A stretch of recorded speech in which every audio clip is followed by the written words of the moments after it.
কোকৰাঝাৰ জিলাৰ অন্তৰ্গত এই চৰাইবিল ব্লক কংগ্ৰেছৰ অফিস শুভ উদ্বোধন কৰিলোঁ। লগতে আমি আশা ৰাখিছোঁ এই অফিস উদ্বোধনৰ দ্বাৰাই এই অঞ্চলৰ যিখিনি কংগ্ৰেছৰ কাম কৰিবলগীয়া আছে এই অফিসৰ থ্ৰুতে সব কামবিলাক হ'ব। আৰু আমি আশা ৰাখিছোঁ অতি সোনকালে যিখিনি আমাৰ অফিস আছে এই অফিসৰ থ্ৰুত মানে কংগ্ৰেছে ইয়াতে একদম মানে যিটো প্ৰভাৱ এই প্ৰভাৱটো মানে বিস্তাৰ কৰিব বুলি মই আশা কৰিছোঁ। এই হাতে হাত জোৰতো আমাৰ একদম সুপাৰ ডুপাৰ মানে কিবা হৈ গৈছে, হিট হৈ গৈছে।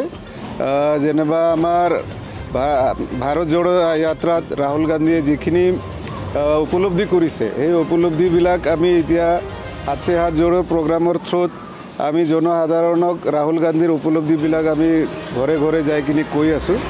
আমাৰ মেইন উদ্দেশ্য হ'ল হাতে হাত জোড়ো প্ৰগ্ৰামৰ দ্বাৰা আমাৰ যে কংগ্ৰেছৰ আদৰ্শ নীতি আৰু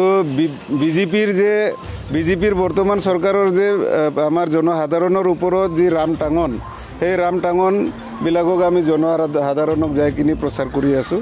আৰু আমাতকৈ বেছি আমি অনুভৱ কৰিছোঁ জনসাধাৰণে চবে গম পায়। তো সেই হিচাপে ইহঁতে আমাৰ যি কথা এই কথাবোৰত ইহঁতে হয়ভৰ দিছে। তো আমি ইয়াতে আৰু উৎসাহ হৈছোঁ, সেইটো কাৰণে মই ছুপাৰ হিট হোৱা বুলি কৈছোঁ। বিজেপি নিশ্চয় শংকিত হৈছে। এখেতসকলৰতো এতিয়া ভৰিৰ তলৰ পৰা মাটি নোহোৱা হৈয়ে আছে, কিয়নো এখেতসকলে নিজে নিজৰ ভৰিত কুঠাৰ মাৰি লোৱা যেন আমাৰ অনুভৱ হৈছে। কিয়নো পাব্লিকে ইহঁতক ইমান ধুনীয়া কৰি ইমান দিন ছাপোৰ্ট কৰিছিলে, 5 নহয় 10 বছৰ ইহঁতক ছাপোৰ্ট কৰিলে। তো পাব্লিকৰ ইহঁতৰ বহুত আশা আৰু আকাংক্ষা আছিলে, কিন্তু বিজেপিয়ে সেই আশা আকাংক্ষা পূৰণ কৰাত ব্যৰ্থ হৈছে বুলি আমি অনুভৱ কৰিছোঁ। তো বিজেপিৰ যে অন্যায় এই অন্যায় আৰু মূল্যবৃদ্ধি এইবোৰ মানে পাব্লিকে এতিয়া সহ্য কৰিব নোৱাৰা হৈছে।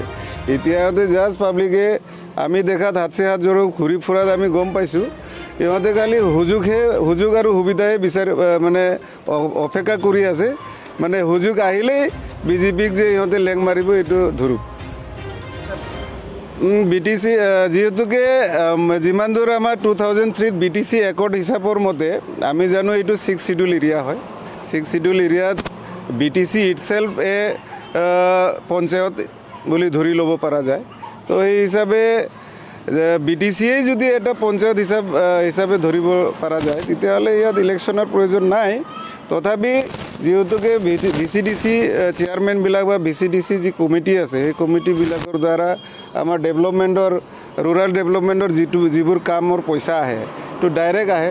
তো তাতে যদি আমাৰ এটা নিৰ্বাচিত প্ৰতিনিধি বা চেয়াৰমেন থাকে তেতিয়াহ'লে এই পইচাটো মানে ভাল কামত ব্যৱহাৰ হ'ব।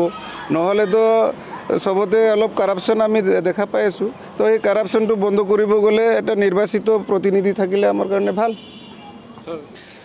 দাঁতগাড়ী অঞ্চল খালী নহয়, মই জানাত আপোনাৰ দাঁতগাড়ী উল্টাপানী এৰিয়াটো আৰু আপোনাৰ প্ৰথম অৱস্থাত ইফালেও হৈছিলে, গাঁৱৰ নামটো মোৰ মনত নাই। তো এইটোতো একচুৱেলি ফৰেষ্ট ডুৱেলাৰ্ছ এক্ট 2006 মতে যিবোৰ ট্ৰাইবেল মানুহ আছে বা আদিবাসী মানুহ আছে সেইবোৰ অঞ্চলত থাকিব পাৰে। আৰু এখেতসকলে এনেকুৱা নহয় যে ক'ৰবা বাহিৰৰ পৰা আহি কিনে তাতে ইহঁতে ডুৱেলছ কৰি আছে। তো সেই হিচাপত এখেতসকলে থাকিব পাৰে, কিন্তু গভমেণ্টে যিটো ৰোল লৈছে সেই গভমেণ্টৰ ৰোলটো ঠিক হোৱা নাই একচুৱেলি।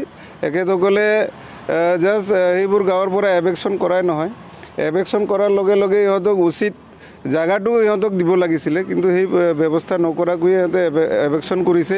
লগতে এতিয়া যোনে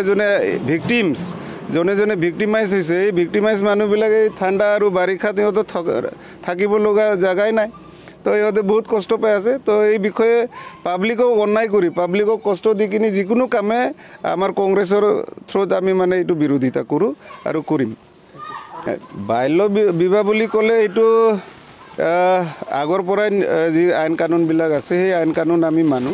বাল্য বিবাহ একচুৱেলি এইটো চাইণ্টিফিক বস্তু নহয়, কিয়নো সৰু কালতে যদি কোনোবা এজন ছোৱালী বা ল'ৰাই বিয়া হয় মেচিউৰ ইহঁতে হ'ব নোৱাৰে। তো এই হিচাপে আইনত যিহেতুকে আছে সেইটো আমি ছাপোৰ্ট কৰোঁ। কিন্তু যি হিচাপে মানে বৰ্তমান গভমেণ্টে মানে বাল্য বিবাহৰ এগেইনষ্টত যিটো কাৰ্যপন্থা লৈছে এই কাৰ্যপন্থাটোহে আমাৰ পচন্দ হোৱা নাই। কিয়নো যিবিলাক মানুহে আজি 8 বছৰ 10 বছৰ 4 বছৰ 2 বছৰ আগত বিয়া হৈছে তো এখেতসকল অলৰেডি বিয়া হৈ গ'ল, পোৱালি বাচ্চা কাৰোবাৰ কোনোবা প্ৰেগনেণ্ট অৱস্থাত আছে। তো এতিয়া ধৰি লৈ গ'ল ইয়াৰ হাজবেণ্ডকে, এতিয়া বাচ্চা আৰু এই মানে মাইনৰ যিটো মিছেছ